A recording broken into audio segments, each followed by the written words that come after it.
The elevator doors slid shut with the finality of a coffin lid, trapping Dr. Marcus Wellington III inside with the one person he'd spent the last 6 months trying to avoid. Sarah Chen stood in the corner, her navy scrubs wrinkled from a 16-hour shift, her dark hair escaping from what had once been a neat ponytail. She didn't look at him, didn't acknowledge his presence, just stared at the glowing numbers above the door as if willing them to change faster. Marcus adjusted his Italian silk tie and cleared his throat, the sound echoing in the confined space like a gunshot. The tension was so thick he could taste it, metallic and bitter on his tongue.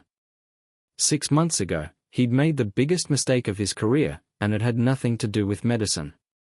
It had everything to do with the woman standing 3 feet away from him, whose quiet competence had once made his heart race and whose devastating silence now made it stop altogether.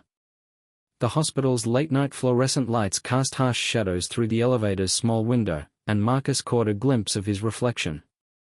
At 38, he was still handsome in that aristocratic way that opened doors and loosened purse strings at hospital fundraisers.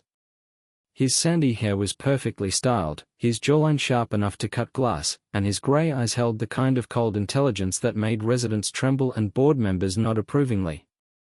He looked every inch the successful surgeon he'd worked so hard to become, the man who'd clawed his way up from nothing to stand at the pinnacle of cardiac surgery at Seattle Metropolitan Hospital. But tonight, in this elevator, with Sarah's wounded silence filling the space between them, he felt like the fraud he'd always feared he was. The memory hit him like a physical blow, as fresh and painful as if it had happened yesterday instead of 6 months ago. The hospital board meeting, the mahogany table gleaming under expensive chandeliers, the 12 most powerful people in Seattle's medical community hanging on his every word as he presented his revolutionary new cardiac procedure. He'd been riding high on success, drunk on his own brilliance, when board chairman Robert Fitzgerald had asked the question that changed everything. "Dr. Wellington, I understand you developed this technique entirely on your own. Quite impressive for someone so young." The older man's voice had carried the weight of generations of medical tradition, of old money and older connections. Marcus had smiled that practiced smile, the one that had charmed his way through medical school and residency. "Thank you, sir. Though I should mention that I had some assistance from the nursing staff in refining the post-operative care protocols." "Ah yes, the nursing staff." Fitzgerald had waved a dismissive hand, heavy with gold rings that caught the light. "Always helpful, of course.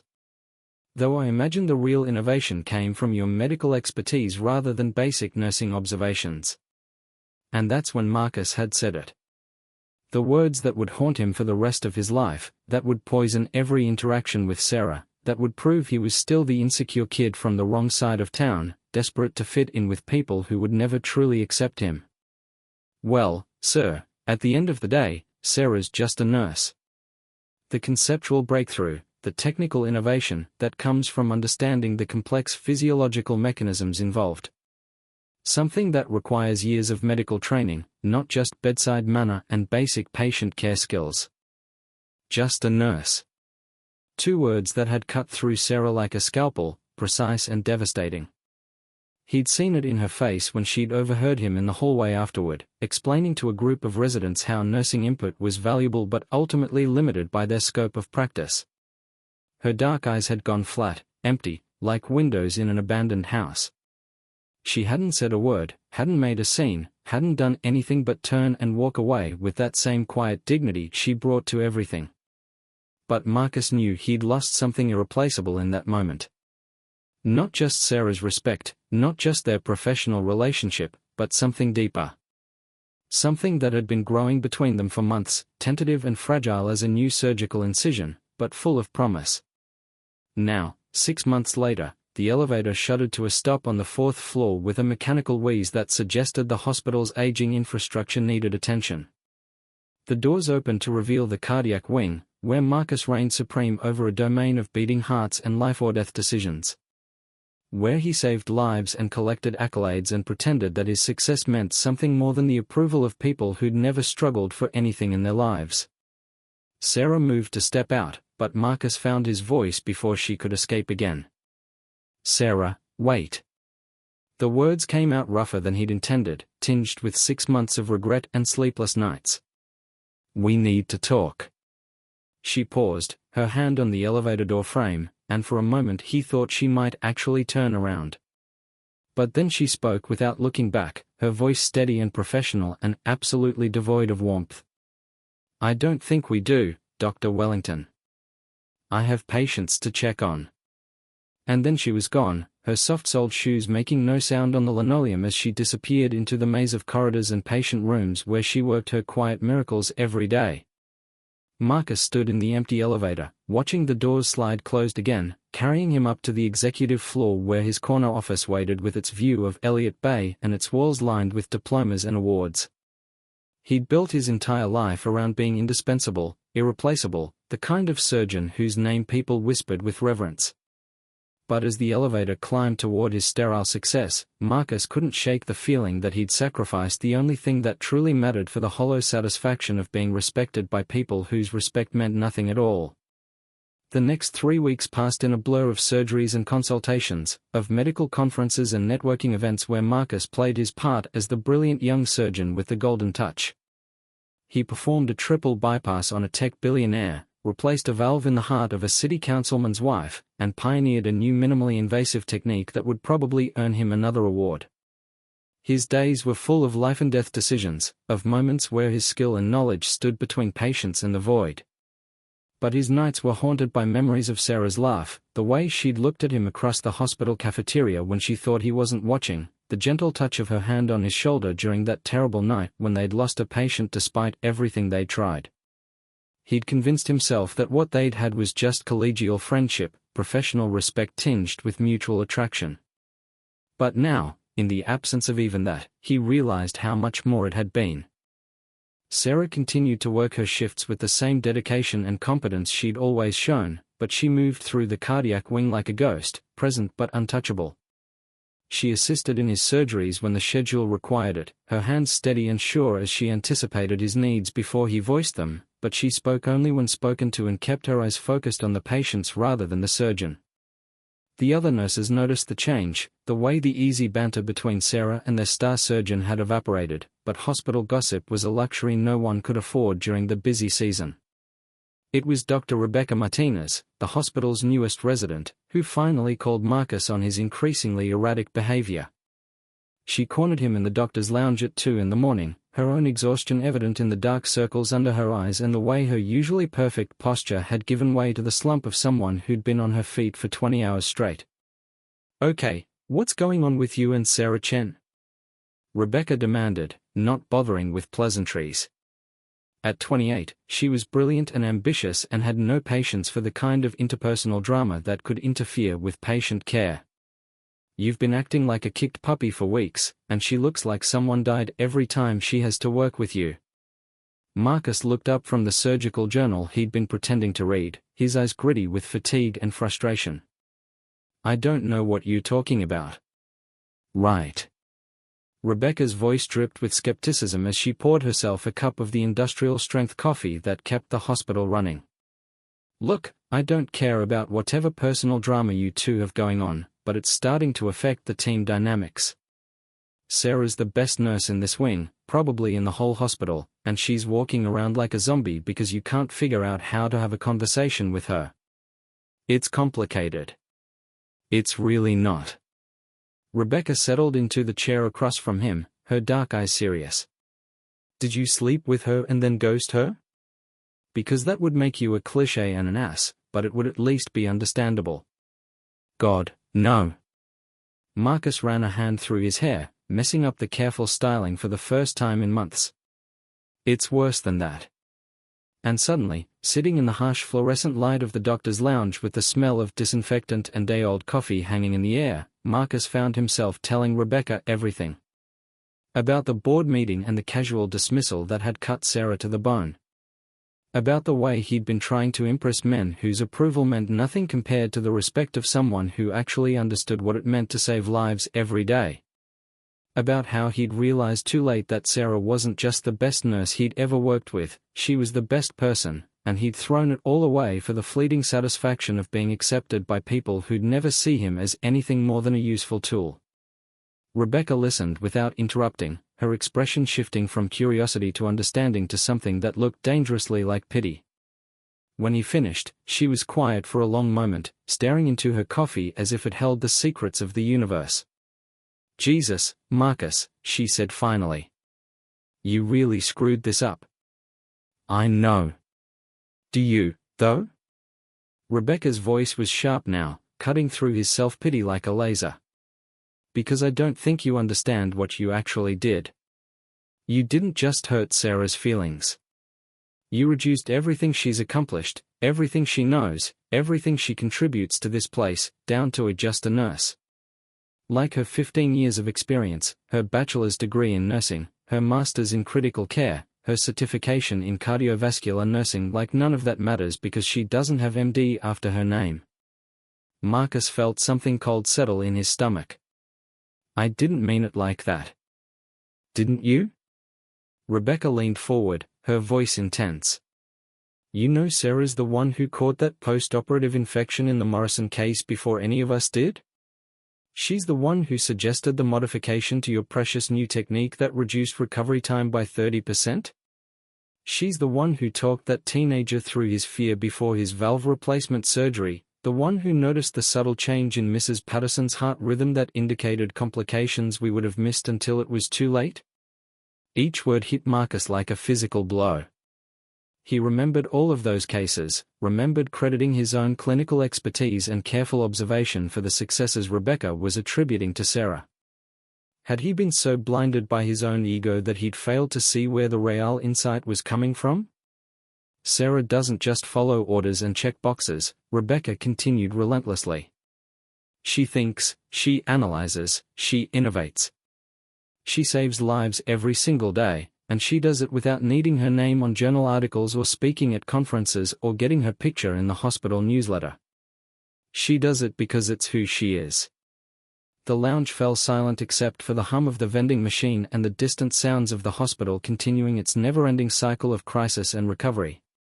Marcus stared at his hands, these instruments that had brought him fame and fortune, and wondered how something so skilled could be attached to someone so catastrophically stupid.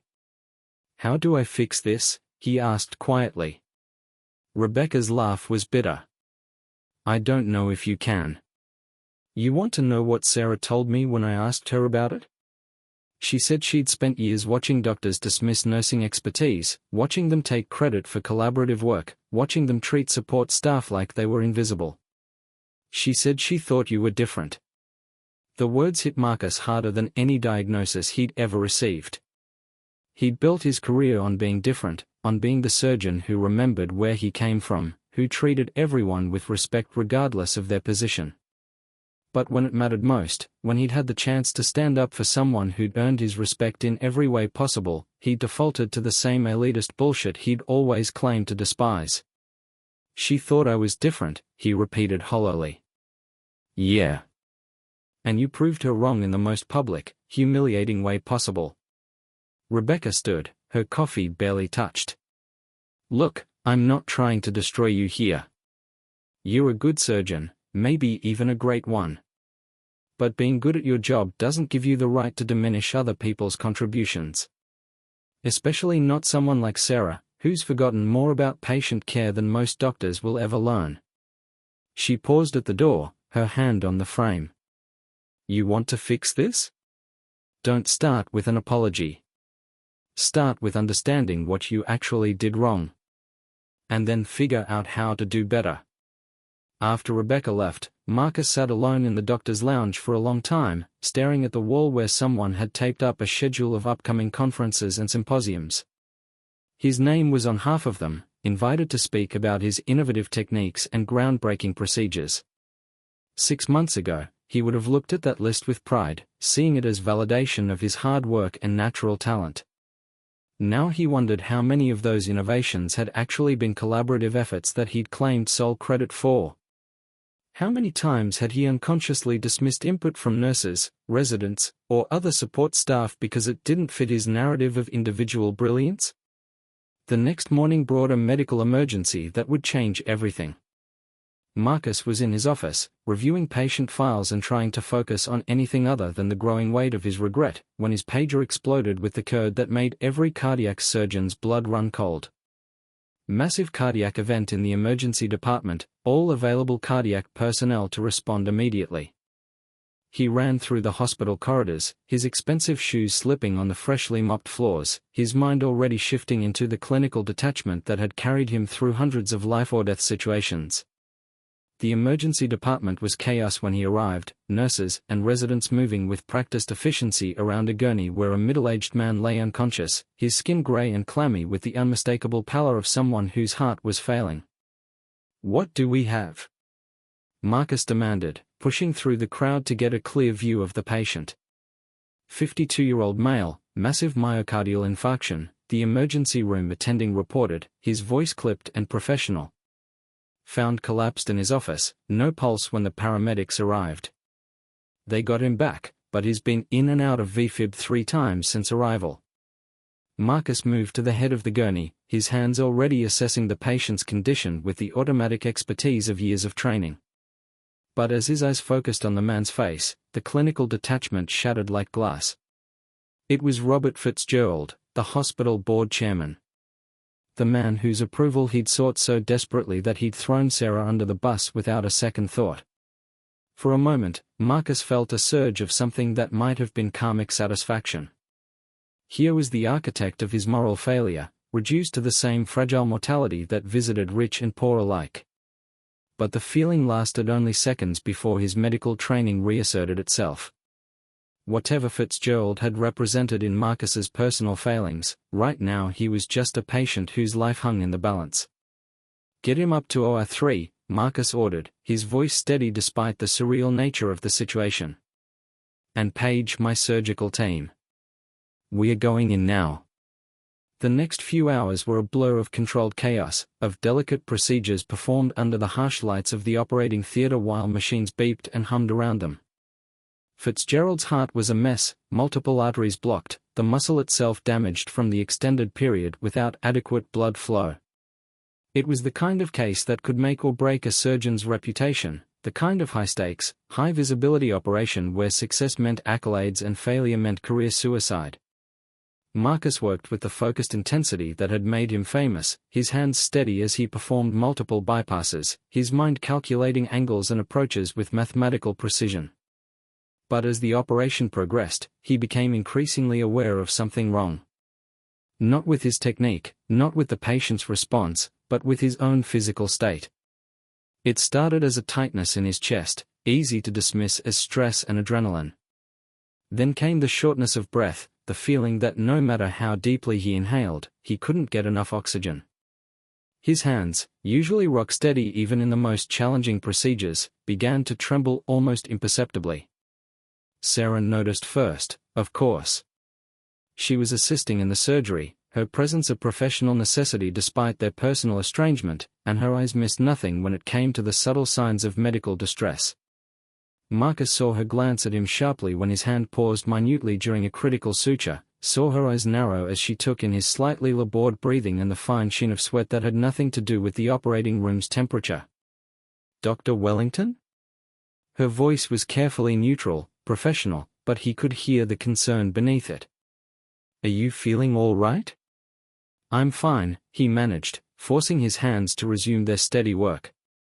But even as he said it, the chest pain was intensifying, spreading down his left arm with the unmistakable signature of cardiac distress. His own heart, the one that had driven his ambition and carried him through countless surgeries, was betraying him at the worst possible moment. The irony wasn't lost on him. Here he was, one of the most skilled cardiac surgeons in the country, experiencing what was almost certainly a heart attack while trying to repair someone else's heart. The universe, it seemed, had a twisted sense of humor. But Marcus had spent his entire career building his reputation on never backing down, never showing weakness, never admitting that he was anything less than invincible in the operating room. So he continued working, his vision beginning to tunnel at the edges, his breathing becoming more labored with each passing minute. It was Sarah who made the decision that saved both patients. As Marcus began to sway slightly, his face pale and clammy, she stepped forward with the kind of calm authority that had made her legendary among the nursing staff. "Dr. Martinez," she said quietly, not taking her eyes off Marcus. "Please scrub in immediately. Dr. Wellington needs to step out." "I'm fine," Marcus repeated, but his voice was weak now, and the surgical instruments felt heavy in his hands. The room seemed to be rotating slowly around him, and he could feel his legs beginning to give way. "You're having a cardiac event," Sarah said firmly, moving to support him as he wavered. "Dr. Martinez can finish the procedure. You need treatment now." The next few minutes were a blur of professional efficiency as Sarah orchestrated Marcus's removal from the operating room while ensuring that Fitzgerald's surgery continued without interruption. She called for a gurney, helped transfer Marcus from the OR to the cardiac unit, and began the assessment protocol with the same calm competence she brought to every medical emergency. But this time, it was personal. As the other nurses and doctors took over Marcus's care, Sarah found herself fighting against emotions she'd spent 6 months trying to bury.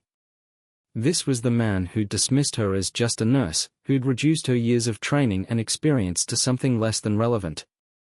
She should feel nothing but professional obligation to ensure he received proper medical care. Instead, she felt terrified. Marcus drifted in and out of consciousness as they wheeled him through the hospital corridors, the fluorescent lights streaming past like shooting stars. In his confused state, memories and reality blended together in a kaleidoscope of images and emotions. He saw his mother's face, worn down by years of working double shifts to pay for his medical school. He remembered the first time he'd held a human heart in his hands, the awe and responsibility of that moment. He thought about Sarah's smile, the way she'd looked at him during those quiet moments when they'd worked together in perfect synchronization, saving lives through shared expertise and mutual respect. When he finally came fully conscious, he was in a hospital bed in the cardiac unit, connected to monitors that beeped steadily with the rhythm of his still-beating heart.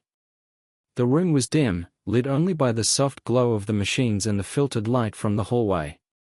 For a moment, he was disoriented, unsure if he was the doctor or the patient, if this was reality or some stress-induced nightmare. Then Sarah walked into the room, and everything snapped into focus.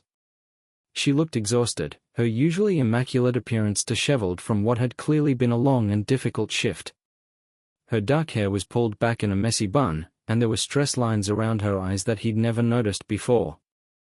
But she moved with the same quiet grace she'd always possessed, checking his monitors with practiced efficiency before turning to face him.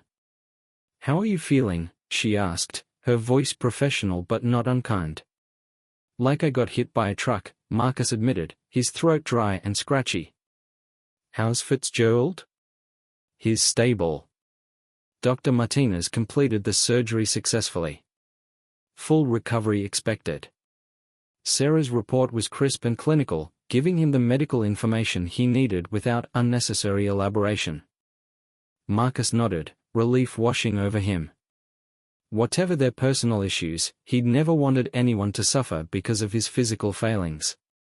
"Thank you for taking charge in there. For making sure he got the care he needed."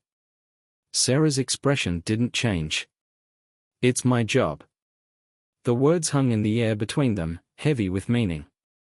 It's my job. Not because she cared about Marcus personally, not because she wanted to help him, but because her professional obligations required her to ensure continuity of patient care regardless of her personal feelings. "Sarah," Marcus began, then stopped. What could he say? How did you apologize for reducing someone's life's work to a dismissive phrase? How did you explain that you'd been so desperate for acceptance from people you didn't even respect that you'd betrayed the one person whose respect actually mattered? "You need rest," Sarah said, cutting off whatever he'd been about to say. "The cardiologist will be in to see you in the morning. Your enzyme levels suggest a minor cardiac event, probably stress-induced. With proper rest and follow-up care, you should make a full recovery." She turned to leave, but Marcus found his voice again, stronger now despite his physical weakness. "I know you probably don't want to hear this," he said quietly, "but I need to tell you something. What I said about you being just a nurse, It was the stupidest thing I've ever said in my life.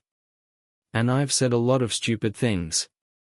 Sarah paused, her hand on the door frame, but didn't turn around. Dr. Wellington, you don't need to. Yes, I do. Marcus struggled to sit up higher in the bed, ignoring the protests from his still healing heart. I've spent the last 6 months thinking about what I said, what I did, and I finally understand how badly I screwed up. You not just anything. You're the most competent medical professional I've ever worked with. You're the person who catches things the rest of us miss, who thinks 3 steps ahead, who makes everyone around you better at their jobs. Sarah's shoulders tensed, but she still didn't turn around. You had a cardiac event, Dr. Wellington. You're probably still feeling the effects of the medication. You should rest. I'm not saying this because I'm medicated or grateful or whatever you think is happening here, Marcus pressed on, his voice growing stronger with desperation. I'm saying it because it's true. Because I've been a coward and an ass, and because I've spent 6 months missing the best professional partnership I've ever had, missing the person who made me want to be better than I am. Finally, Sarah turned around, and Marcus was shocked to see tears in her eyes. But her voice was steady when she spoke, professional composure intact despite her emotional state.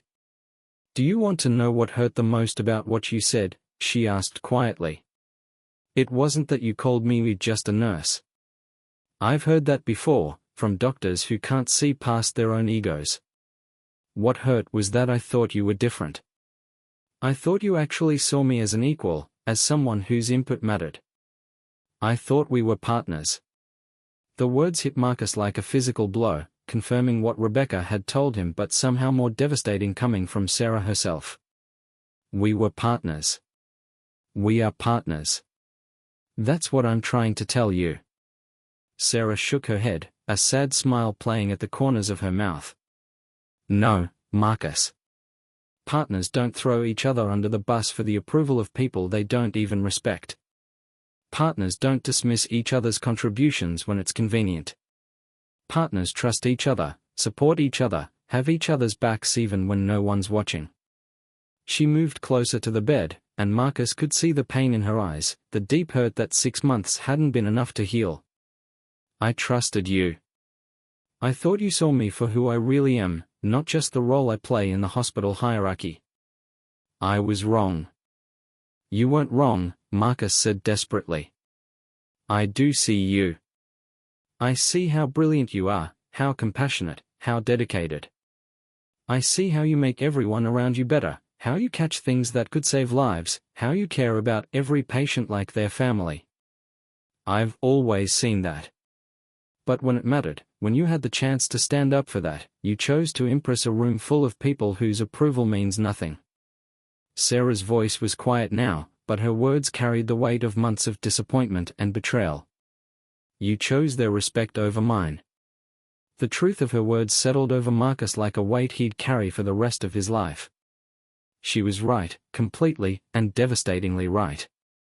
He had chosen the shallow approval of the hospital board over the genuine respect of someone who'd earned his admiration in every way possible.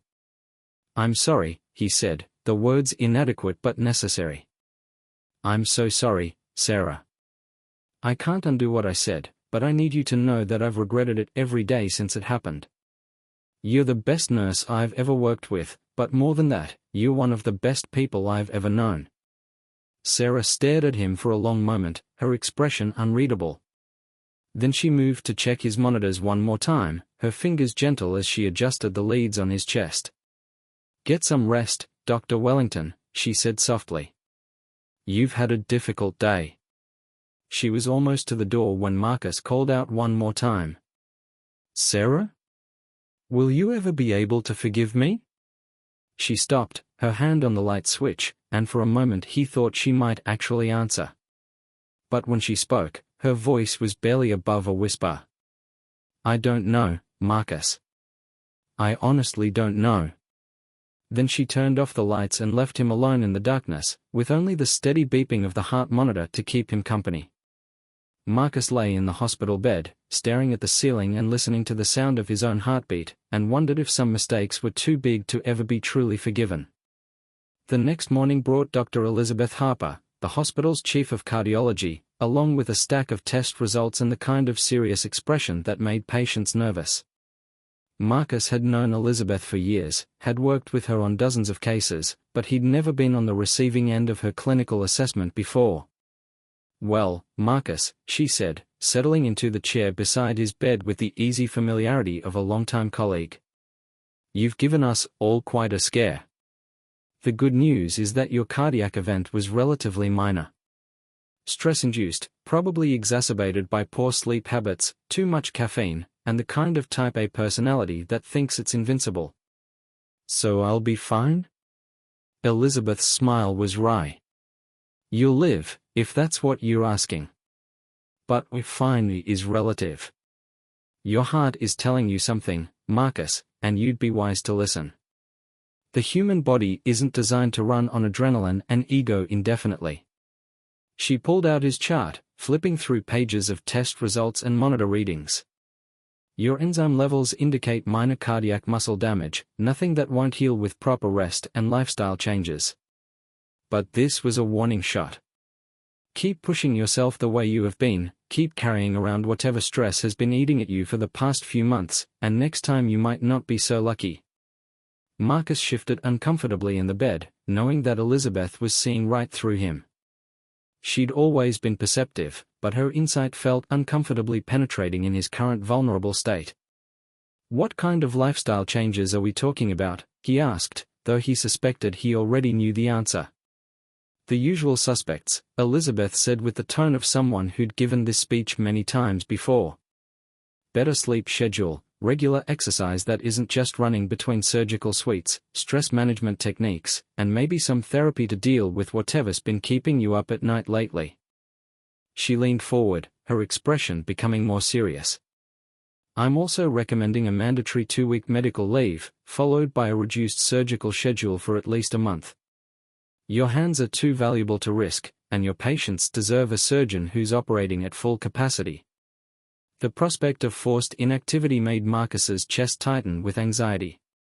His surgical schedule was his identity, his purpose, the thing that defined his worth in his own mind and in the eyes of the medical community.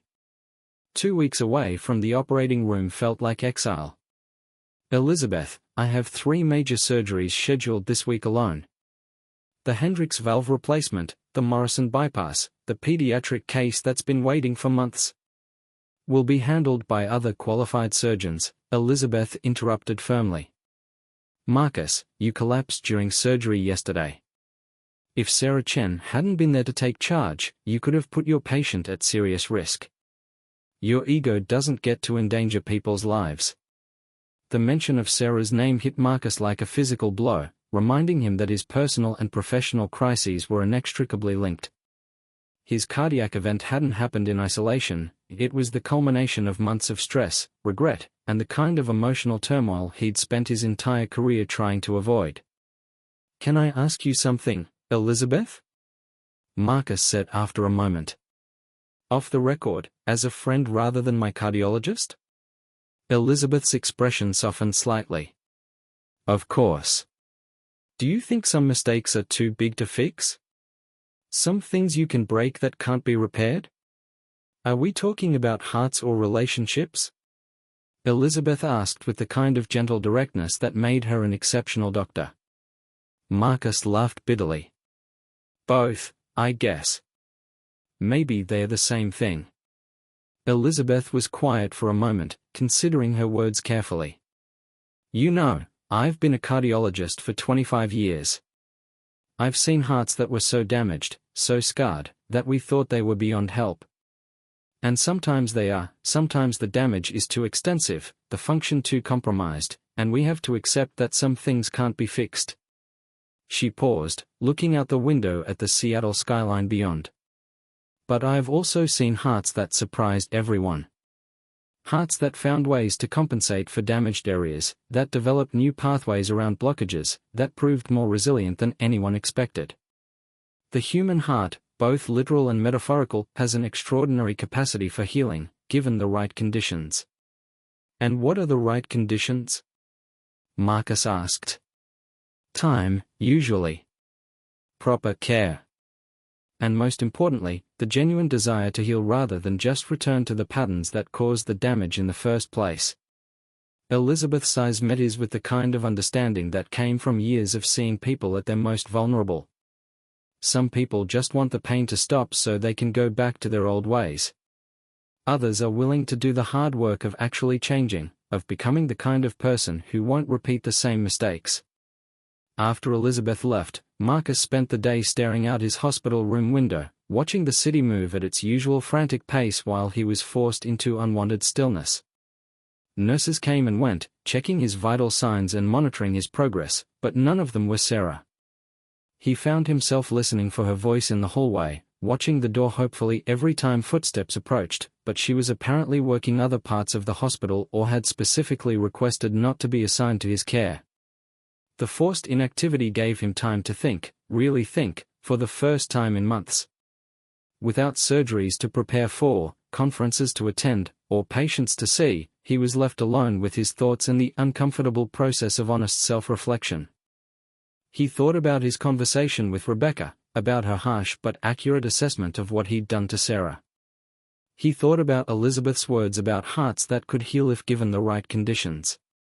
He thought about the patterns in his life, the ways he'd repeatedly chosen the approval of people he didn't respect over the relationships that actually mattered. By the third day of his hospital stay, Marcus had made a decision. It was time to stop being the man who'd thrown Sarah under the bus for the sake of impressing hospital board members. It was time to become the kind of person who deserved the respect of someone like Sarah Chen. His first step was a phone call to his lawyer, a conversation that lasted over an hour and involved paperwork that would fundamentally change his relationship with the hospital and his approach to his medical career. His second step was more difficult, a long-overdue conversation with his mother, the woman who'd sacrificed everything to help him become a doctor, who'd never asked for anything in return except for him to remember where he came from. "Marcus, honey, you sound terrible," his mother said when she answered the phone, her voice carrying the worry that only mothers could perfectly calibrate. "Are you eating enough? You work too hard, I've told you that."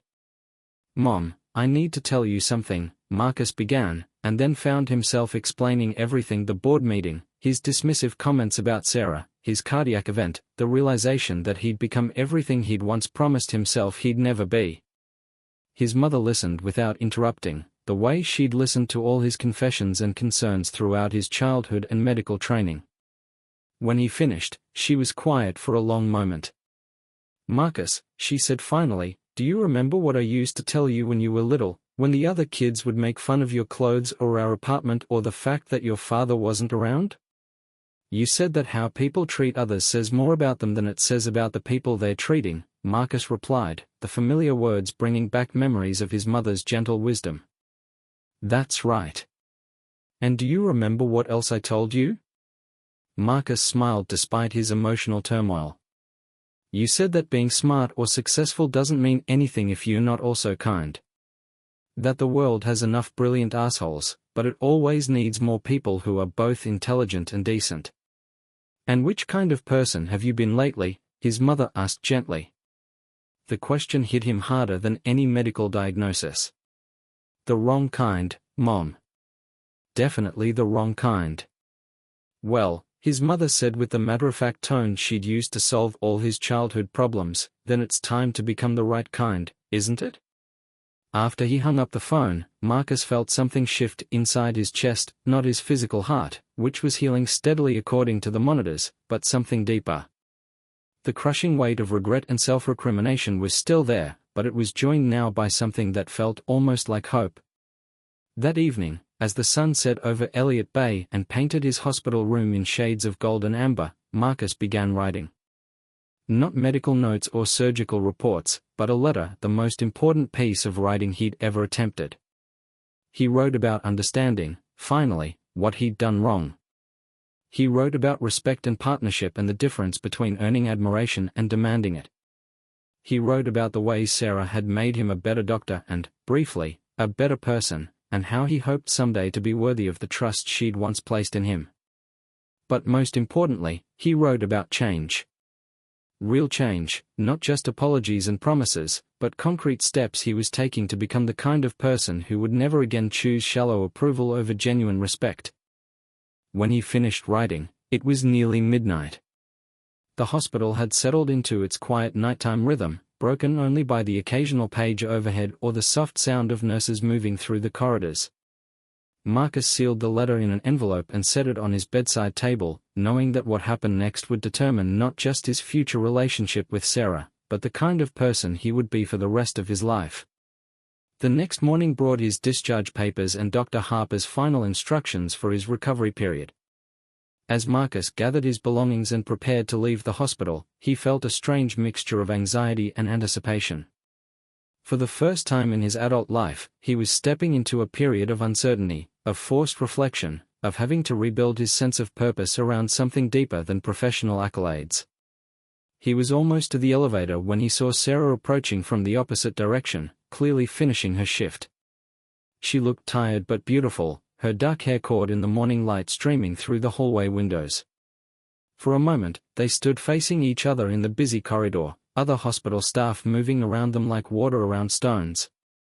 "I hear you being discharged," Sarah said, her voice carefully neutral. "Yes. 2 weeks of mandatory rest, followed by a reduced schedule." Marcus held up the envelope he'd been carrying. "I have something for you. Something I wrote last night." Sarah looked at the envelope warily, as if it might contain something dangerous. "Marcus, I don't think—" "It's not what you think," he interrupted gently. "It's not a love letter or a plea for forgiveness or anything that puts pressure on you. It's just an explanation. An accounting. And information about some changes I'm making." She took the envelope reluctantly, her fingers careful not to touch his as she accepted it. "What kind of changes?" "The kind that should have happened months ago," Marcus said simply. "The kind that might make me the person you thought I was, instead of the person I proved myself to be." Sarah stared at the envelope for a moment, then looked back at him with an expression he couldn't quite read. "Marcus, you don't need to change for me. You don't owe me anything." "You're wrong about that," he said quietly. "I owe you an enormous debt. Not for saving my life in the OR, that was just you being the professional you've always been. I owe you for showing me what integrity looks like, what real competence and compassion can accomplish. I owe you for making me want to be better than I am." The elevator arrived with its familiar ding, and Marcus stepped inside. As the doors began to close, he spoke one last time. "Read the letter when you're ready, Sarah. Or don't read it at all. But know that regardless of whether you ever forgive me, I'm going to spend the rest of my career trying to be the kind of doctor, and the kind of person, who would never make the mistake I made with you."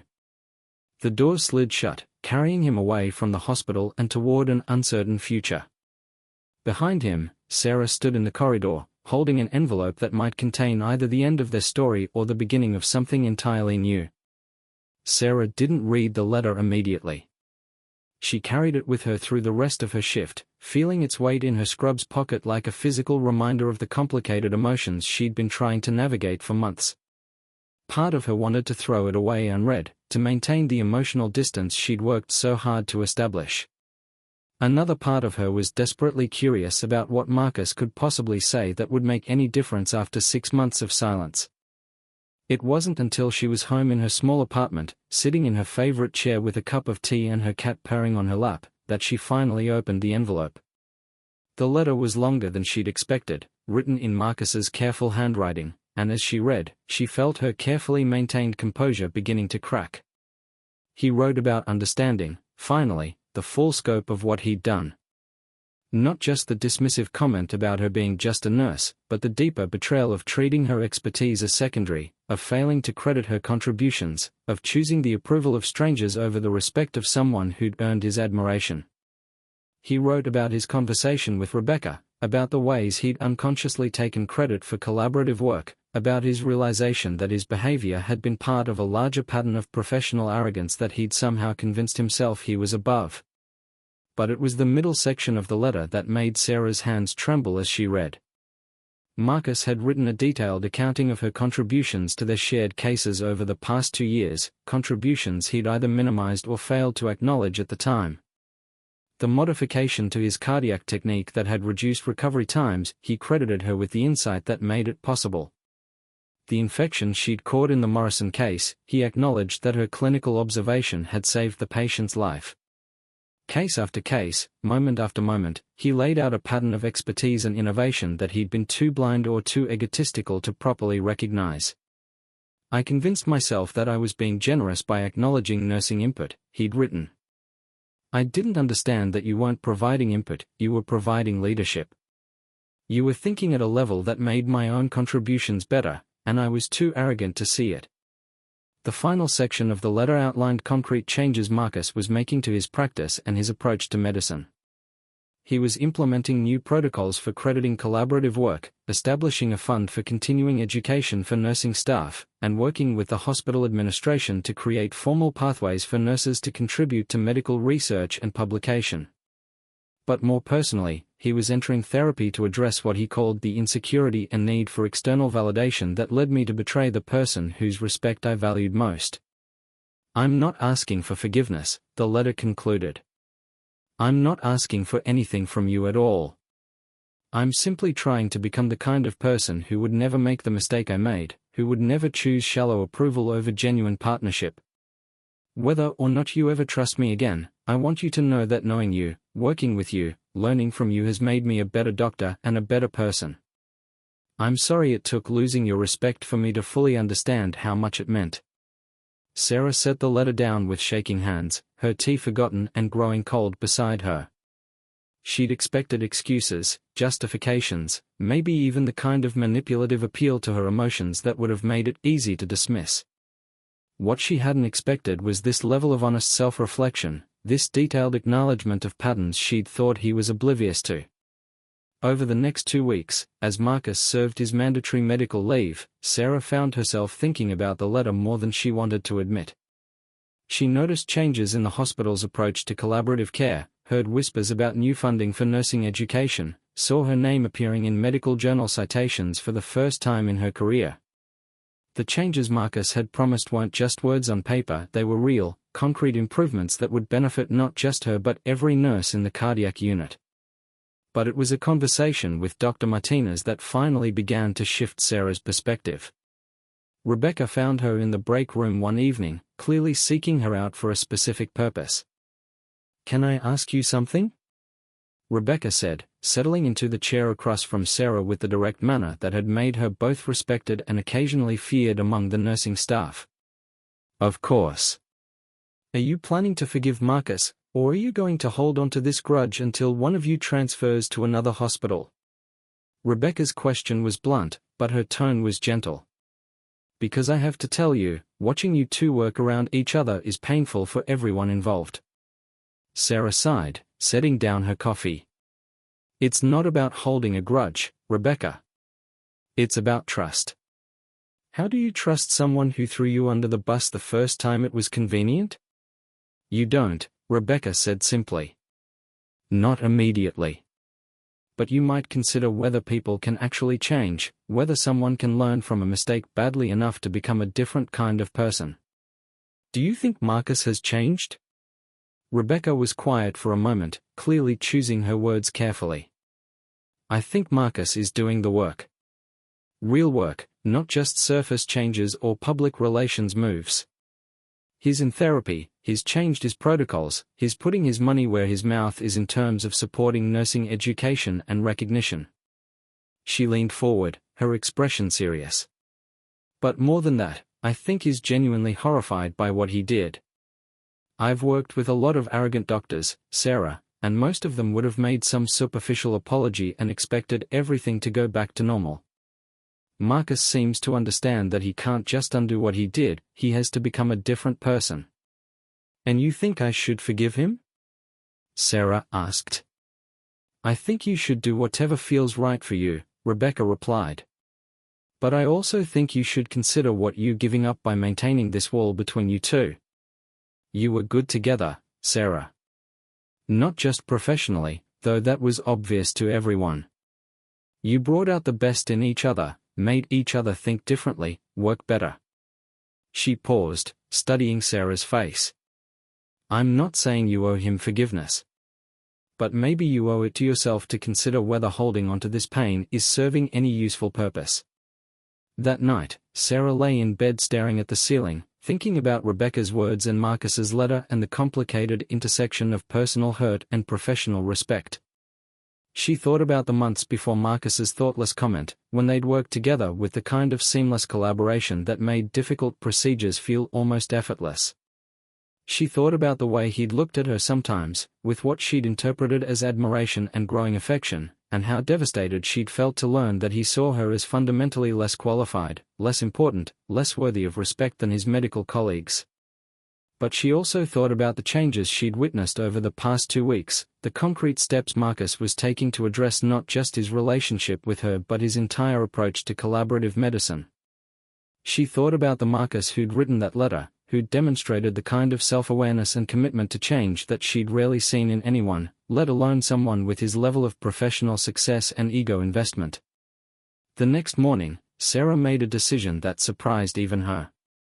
She found Marcus's home address in the hospital directory and drove to his apartment building, a sleek high-rise in downtown Seattle that probably cost more per month than she made in 3. She almost lost her nerve in the elevator, almost turned around and left before he could answer the door. But when he opened it, looking genuinely shocked to see her, she forced herself to speak before she could change her mind. "I read your letter," she said simply. Marcus stepped back, gesturing her into the apartment that was exactly what she'd expected: expensive furniture, pristine surfaces, the kind of impersonal perfection that spoke of professional success rather than personal warmth. He looked different than she'd ever seen him, wearing jeans and a simple sweater instead of his usual surgical scrubs or designer suits, his hair slightly mussed and his face showing the stress lines of someone who'd been doing serious emotional work. "Thank you," he said quietly. "For reading it, I mean. I wasn't sure you would." Sarah moved to the floor-to-ceiling windows that offered a spectacular view of Elliott Bay, gathering her thoughts as she watched ferries move across the grey-blue water. When she turned back to face him, her expression was serious but not hostile. "I want to ask you something, and I need you to be completely honest with me," she said. "When you made that comment about me being just a nurse, was that really about impressing the board members, or was that what you actually thought about me? About nurses in general?" Marcus was quiet for a long moment, and Sarah could see him wrestling with the impulse to give her the answer that would make him look better versus the truth that might be harder to hear. "Both," he said finally. "I was absolutely trying to impress the board, trying to position myself as the brilliant innovator who didn't need help from anyone. But I think part of me did see nursing contributions as less important, less sophisticated than medical expertise. Not consciously, but in that automatic way that people absorb hierarchies and assumptions about who matters and who doesn't." The honesty of his answer hit Sarah harder than a defensive justification would have. "And now?" "Now I understand that I was an idiot," Marcus said simply. "Now I understand that some of my best clinical insights have come from working with nurses who think differently than I do, who see things I miss, who bring perspectives that make everyone better at their jobs. Now I understand that expertise isn't about degrees or titles, it's about knowledge, experience, and the ability to think critically about complex problems." Sarah nodded slowly, feeling some of the tension she'd been carrying for months beginning to ease. "The changes you've implemented at the hospital, the education funding, the research collaboration protocols, the citation requirements, those are good things, Marcus. They'll make a real difference for a lot of people." "I hope so. But I didn't do them to impress you or win you back or anything like that," Marcus said.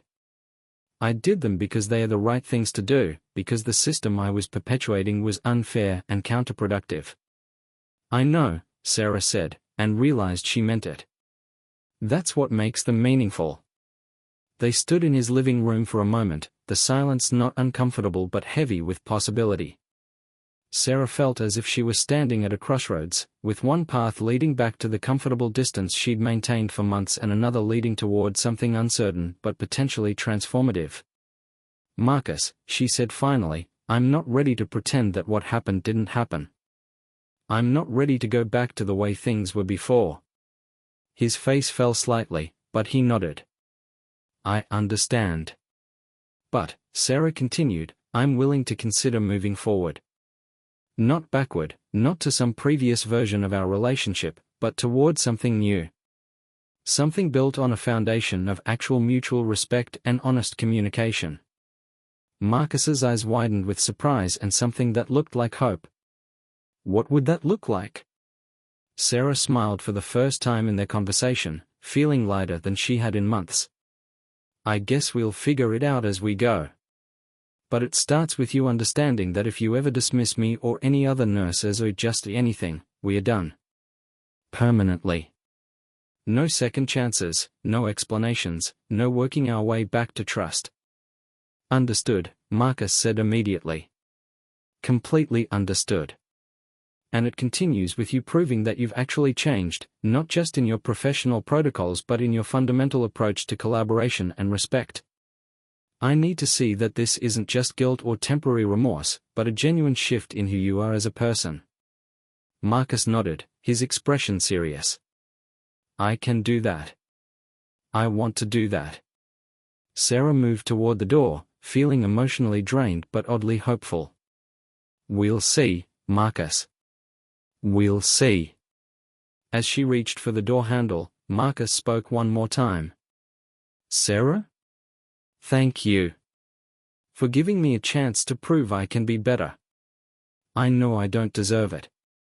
Sarah turned back to look at him, this man who'd hurt her so deeply but who seemed genuinely committed to becoming someone worthy of her trust.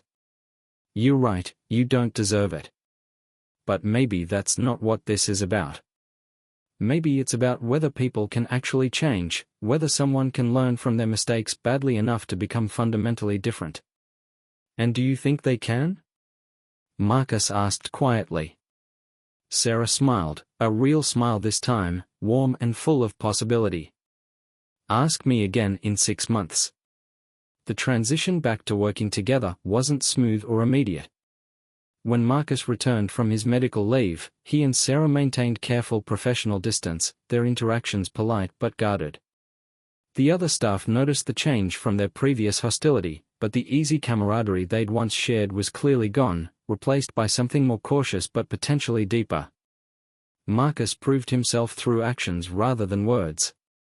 He consistently credited nursing insights in case presentations, included Sarah and other nurses in his research publications, and deferred to their expertise in areas where their knowledge exceeded his own.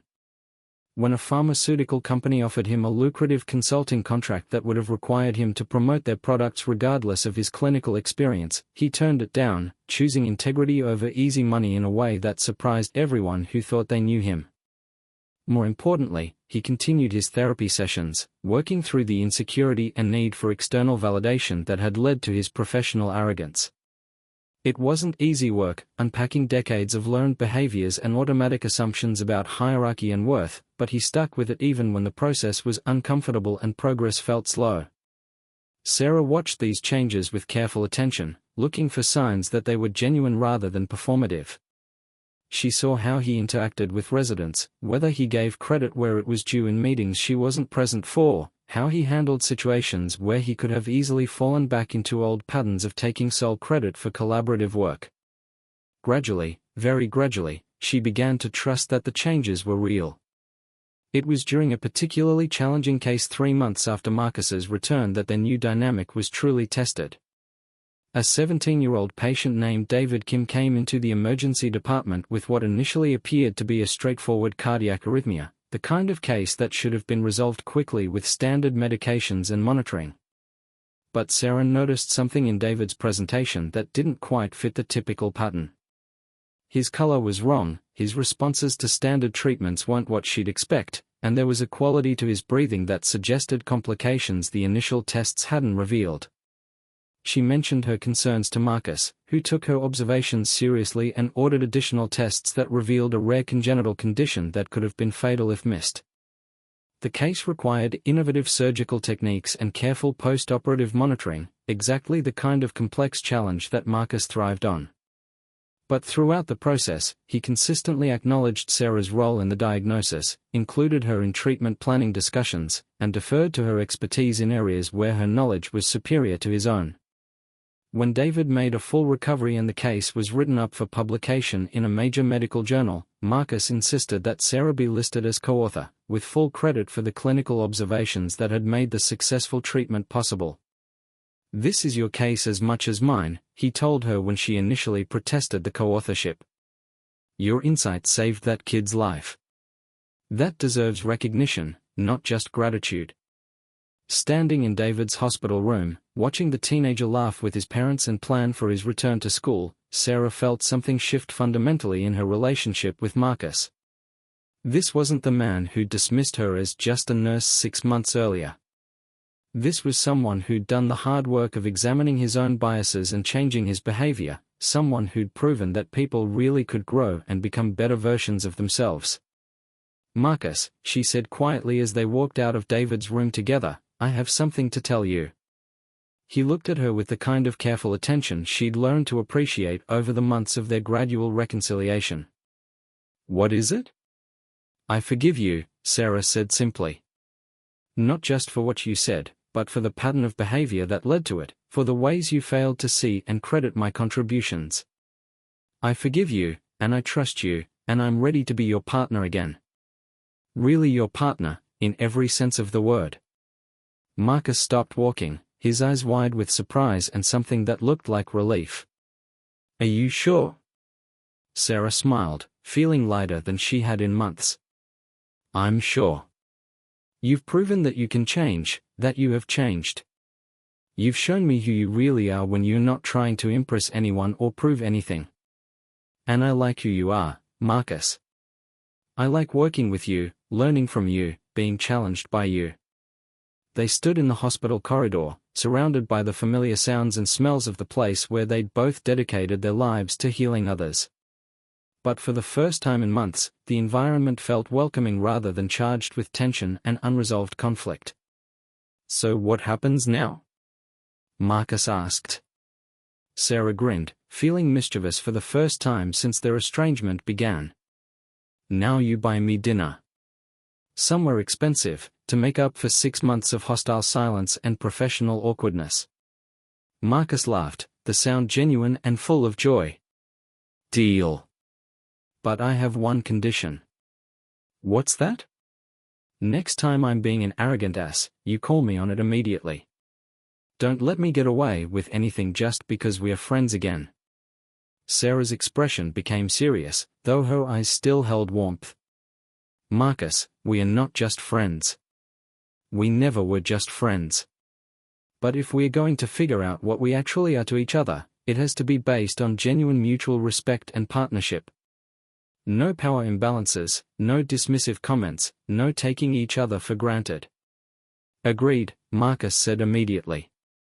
"Though I have to warn you, I'm probably going to need reminding sometimes. Changing decades of learned behavior is an ongoing process, not a one-time event." Sarah nodded, appreciating his honesty. "Then we'll remind each other. We'll hold each other accountable for being the best versions of ourselves, professionally and personally." 3 months later, Sarah was going through her mail when she found an envelope that made her laugh out loud. It was addressed to Sarah Chen, RN, MSN, CCIN in formal script, with a return address she recognized as Marcus's apartment building. Inside was a single sheet of expensive stationery with an itemized list written in Marcus's careful handwriting. "Professional services rendered during cardiac emergency, October 15th. Recognition of cardiac distress in attending physician, $500. Immediate assessment and triage, $200. Coordination of emergency response, $300. Ensuring continuity of patient care during physician incapacitation, $750. Saving physician's life through prompt professional intervention, $50,000. Total amount due, $51,750. Amount forgiven due to personal affection and professional respect, $51,750. Balance due, $0. Payment rendered, one lifetime of gratitude and partnership. At the bottom of the invoice, in smaller writing, Marcus had added, thank you for saving my life in more ways than one. Thank you for showing me what real partnership looks like. And thank you for giving me the chance to become someone worthy of working alongside you. Marcus? Sarah folded the letter carefully and tucked it into her wallet, where she would carry it for years to come as a reminder of how people could change, how trust could be rebuilt, and how the best partnerships were forged not in the absence of conflict but in the willingness to work through it together. That evening, when Marcus called to ask if she'd received his bill, Sarah was ready with her response. I got your invoice, she said, unable to keep the smile out of her voice. But I'm afraid there's been a billing error. Oh? Marcus sounded worried. What kind of error? You forgot to charge for the most important service you received, Sarah said teasingly. Which was? Learning what it means to have a true partner. Someone who challenges you to be better, who sees your potential even when you can't see it yourself, who holds you accountable for living up to your own values. Marcus was quiet for a moment. And what's the going rate for that kind of service? Sarah's voice grew serious, though it remained warm. That's not something you can pay for, Marcus. That's something you earn, every day, through respect and trust and the willingness to grow. And it's something you give as much as you receive. In that case, Marcus said softly, I guess we are both pretty wealthy. I guess we are, Sarah agreed, looking out her apartment window at the city lights reflecting off Elliott Bay. I guess we are. 2 years later, Dr. Marcus Wellington and Sarah Chen were co-presenting their research on collaborative cardiac care at the International Conference on Medical Innovation. Their paper, Beyond Hierarchy, Integrating Nursing Expertise in Advanced Cardiac Procedures, had been selected as the conference's keynote presentation, and their innovative protocols had been adopted by hospitals across the country. But for Marcus, the real victory wasn't the professional recognition or the standing ovation they received after their presentation. It was the moment afterward, when Sarah looked at him with the kind of respect and partnership he'd almost thrown away, and smiled. Not bad for just a nurse and a former arrogant surgeon, she said teasingly. Marcus laughed, putting his arm around her shoulders in a gesture that was both professional and deeply personal. I think we make a pretty good team. The best, Sarah agreed, and they walked off the stage together, ready to face whatever challenges their partnership would bring next. In the end, Marcus learned that the most valuable things in life, trust, respect, genuine partnership, couldn't be demanded or purchased or taken for granted. They had to be earned through consistent action, maintained through ongoing commitment, and cherished for the precious gifts they were. And sometimes, if you were very lucky and very determined to change, you got a second chance to earn what you'd been foolish enough to lose. Sarah had taught him that being just a nurse meant being someone who combined technical expertise with compassion, clinical knowledge with human insight, professional competence with the kind of wisdom that could save lives in ways that had nothing to do with medical procedures. And Marcus had learned to see that as the profound compliment it had always been, rather than the dismissive categorization his insecurity had once made it seem. Their story became legendary in the hospital, though the details changed with each telling. Some versions focused on the dramatic collapse in the operating room, others on the months of professional tension that followed. But the version Marcus and Sarah preferred was simpler and more true. It was the story of two people who learned that the best partnerships aren't built on perfection, but on the willingness to grow, to forgive, and to hold each other accountable for becoming the best versions of themselves. And if occasionally someone referred to Sarah as just a nurse in Marcus's presence, they quickly learned their mistake. Because Marcus had discovered that true partnership meant standing up for each other always, not just when it was convenient or easy. It meant recognizing excellence wherever it appeared, crediting wisdom however it was packaged, and understanding that the most profound healing happened not in operating rooms but in the daily choice to treat each other with the respect and dignity that every human being deserved. In the end, Sarah never did send Marcus a bill for saving his life. But every day they worked together, every case they solved through collaboration, every moment of mutual respect and genuine partnership, she gave him something far more valuable than any invoice could quantify.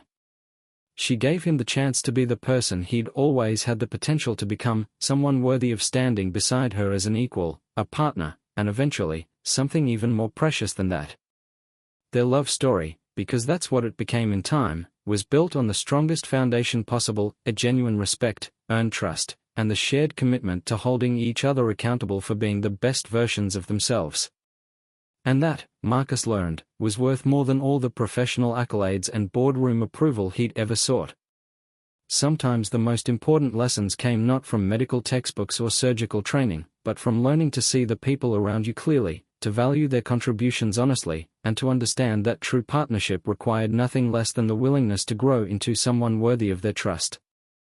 Marcus had called Sarah just a nurse, and in doing so had revealed everything that was small and insecure about himself. But Sarah had seen past that moment to the person he could become, had given him the chance to prove that people really could change, and had taught him that the most important surgery he'd ever perform would be on his own character. And that operation, unlike the countless procedures he'd performed on others, would continue for the rest of his life, the ongoing work of becoming someone who deserved to stand beside her as an equal, a partner, and eventually, the person he loved most in the world.